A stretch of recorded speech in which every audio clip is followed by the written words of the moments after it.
EU Commissioner for Fisheries Virginijus Sinkevicius was put on the spot over the risk of the bloc's insistence on access to UK waters costing Europeans an advantageous Brexit agreement.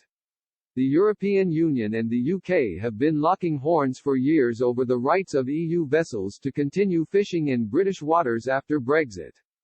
Despite the small contribution of the fishing sector to the GDP, the issue has remained a huge controversial point in the negotiations.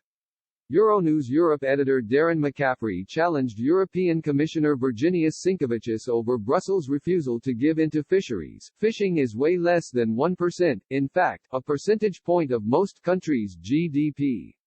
It employs 180,000 people across the European Union. Car manufacturing, on the other hand, employs over 6 million people directly, and over 13 million people indirectly, 8.5% of Europe's workforce. Wouldn't it be regrettable, even if you're representing fishermen, if a trade deal with the UK fell apart on the issue of fishing which, overall, isn't that important to many or most Europeans and, indeed, to our economy?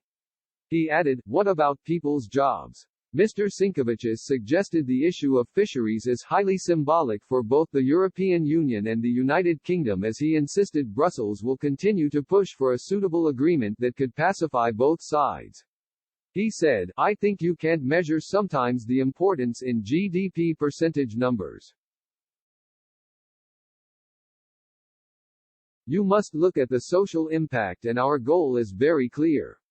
We want to reach a stable, sustainable and long-term agreement on fisheries which enables the UK to further develop its fishing opportunities while ensuring the sustainable use of resources and protecting the activities of EU fishermen and women. He also reiterated the EU remains committed to intensifying talks with London to ensure a deal is in place before the transition period ends in December. The EU Commissioner added, the EU is ready to intensify discussions on this and all other topics with the UK.